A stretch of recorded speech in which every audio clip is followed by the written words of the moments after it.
Lavarse para cuidarnos.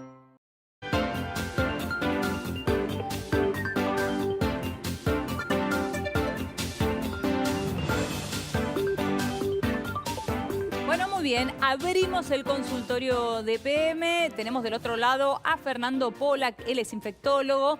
Fernando, ¿cómo estás? Buenas tardes. Hola, ¿cómo te va? Buenas tardes. Bien, muy bien, Fernando, muchas gracias por atendernos. Bueno, a ver, las principales consultas en el día de hoy, Fernando, vienen con aquellas personas que han sido exceptuadas en este último tiempo, que estaban acostumbradas a guardarse en casa, pero ahora tienen esta posibilidad de salir unas horas a trabajar y después volver a casa. La pregunta recurrente es ¿cuáles son, a tu entender, los principales recaudos que tienen que tomar? Bueno, el principal recaudo que tienen que tomar es entender que las salidas tienen que estar en el contexto de no exponerse en lo posible al virus. ¿Cómo no exponerse al virus? Mantener la distancia interpersonal con las demás personas, con las demás personas que circulan en la calle, usar barbijo. Igualmente usar el codo para toser, cuando uno tose o estornuda en el pliegue del codo. Mantener la higiene cuando entran y salen de los lugares, lavándose las manos durante 20 segundos o usando alcohol. Bueno, todas las medidas que todo el tiempo se repiten en los medios a través de todas las indicaciones que han dado los gobiernos locales y el gobierno nacional.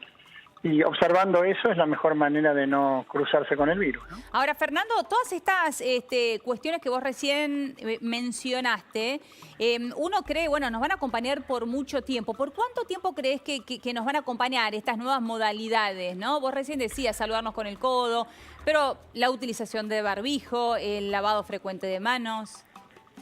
Sí, mira, acá la verdad es que hay solo dos salidas posibles.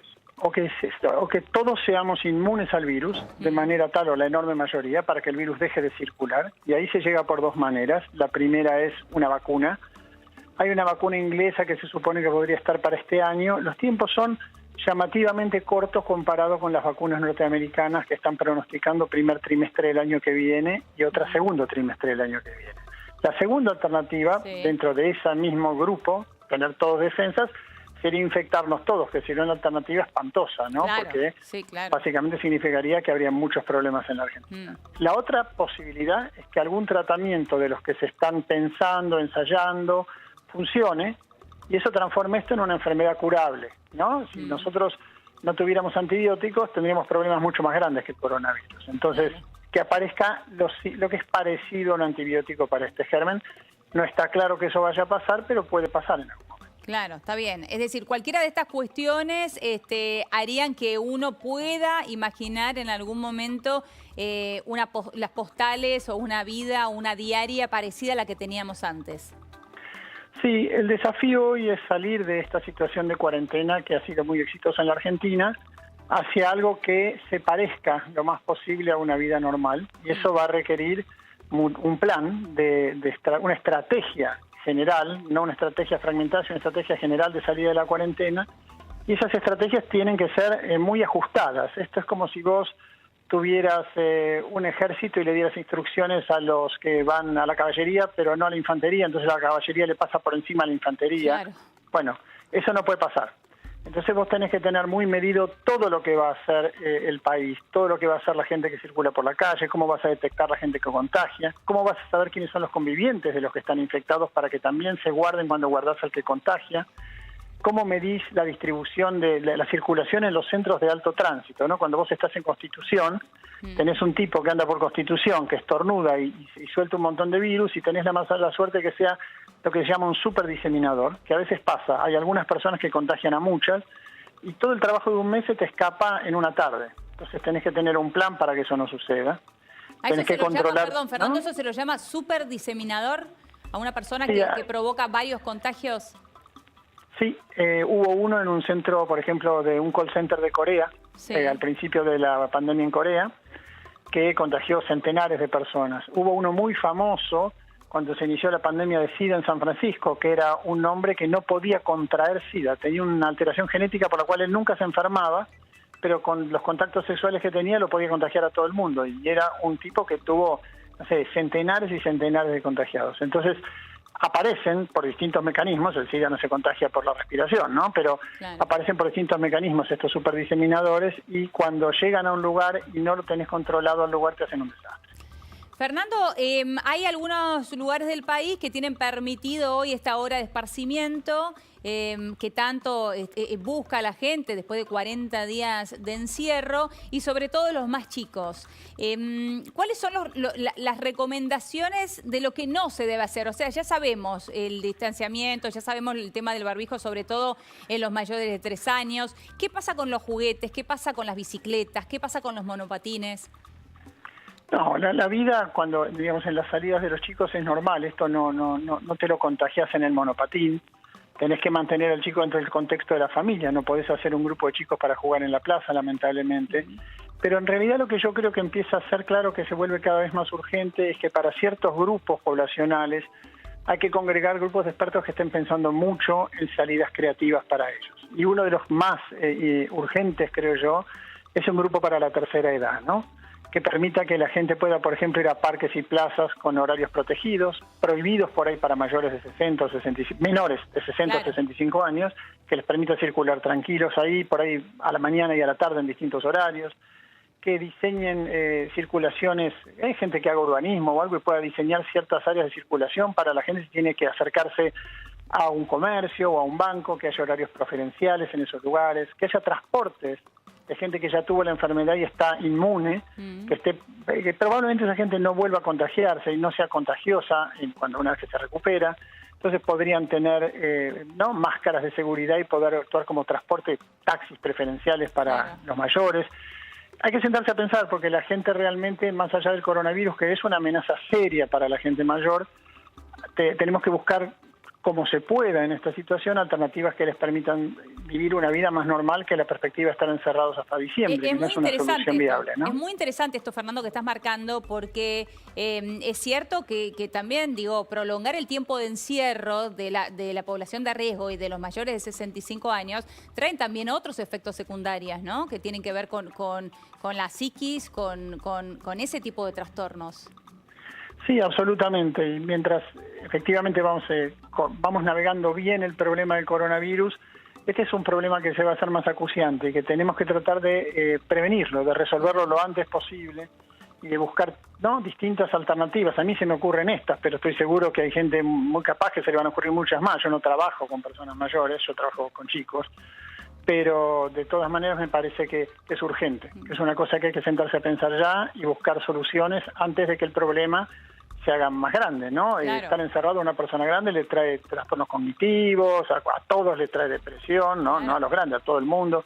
Tenemos que pensar en esas cosas porque vamos para un año que va a ser distinto y difícil comparado con los años que estamos acostumbrados a vivir, ¿no? Pero no se puede pensar en una cuarentena eterna, esto me parece crucial. Ahora, Fernando, vos recién decías, yo trabajo con chicos, recién estábamos en nuestro móvil en un sanatorio, en Ituzaingó, un chiquito de 11 meses, un bebé de 11 meses contrajo coronavirus.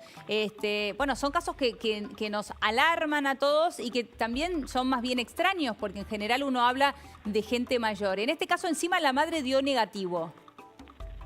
Sí, puede ser que la madre haya dado negativo y que lo haya contraído de algún hermanito, de alguna persona, o de la madre que después resulte que fue un negativo que después se vuelve positivo. Ahora, puede ser un falso dicho negativo. Esto, es muy importante recalcar que los chicos no se enferman gravemente de coronavirus como regla general, ¿no? Si vos me preguntas a mí si yo salgo a la vereda de mi casa y me va a caer un piano en la cabeza, yo te voy a decir, mira, lo veo difícil. Además yo vivo en una casa de un piso, por lo tanto, pero puede pasar. Existe esa pero es esa la posibilidad de que un chico se enferme gravemente de coronavirus.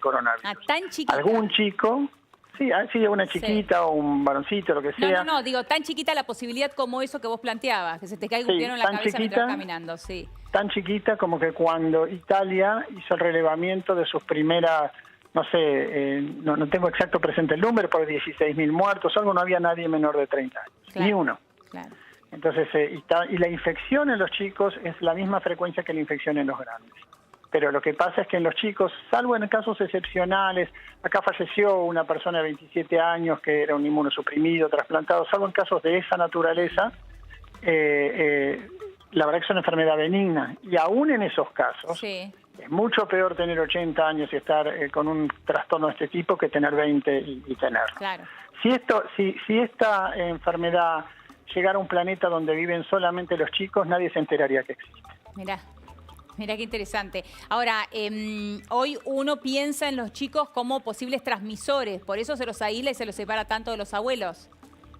Sí, absolutamente, y eso es también un tema para los abuelos, un tema difícil. No se va a poder rápidamente, a menos que aparezca un tratamiento, ¿no? Resumir una normalidad en la vida como la que teníamos hace 2 o 3 meses, pero sí ciertamente tenemos que buscar las alternativas mejores para hacerlo llevadero, ¿no? Hasta tanto esto se termine. Digo, más allá de que hoy un chico esté en cuarentena, digo, realmente hace 40 días que está en su casa, no tuvo contacto con nadie, su abuelo también está hace 40 días en una casa sin contacto con nadie. En ese caso, ¿no habría posibilidad de que realmente se puedan ver presencialmente para ayudar en lo emocional a tanto a unos como a otros? Bueno, las reglas en salud pública se hacen por lo general, no por lo individual. Si vos tuvieras que legislar para 50 millones de personas y ver que yo tengo X años, hijos de tal edad y mi padre tanto, lo que termina pasando es que nadie cumple ninguna regla. Claro. Entonces, todas las autoridades nacionales, como las autoridades de la ciudad o provinciales, se ven obligados a tomar medidas pensando en el conjunto de la sociedad. Está claro que hay excepciones, pero el problema que sucede en estos casos es que es muy difícil contemplarlas cuando tenés que dar 250.000 normativas, ¿no? Todos los días están anunciando cosas. Entonces, sí es cierto, por ejemplo, hay gente que vive con sus abuelos, y si estuvieron encerrados 30 días todos, no hay ninguna chance de que uno le transmita nada al otro, pero lamentablemente la ley se hace para prevenir un problema. Por ejemplo, un chico puede estar encerrado, pero el padre va a trabajar, vuelve, y el chico va a ver al abuelo y le contagia la enfermedad. Eso puede pasar. Claro. Entonces, se trata de tomar la decisión más segura posible y eso es lo que a lo que apunta y bueno, después hay un nivel de riesgo que cuando se vaya soltando la cuarentena, cada uno tendrá que ver con qué está cómodo y con qué está incómodo, ¿no? Tampoco yo creo que haya capacidad de policía en la Argentina para ir siguiendo a cada ciudadano por todos lados. Por supuesto. Fernando, ha sido un placer hablar con vos. Muchísimas gracias. Bueno, muchas gracias. Hasta luego. Buenas tardes.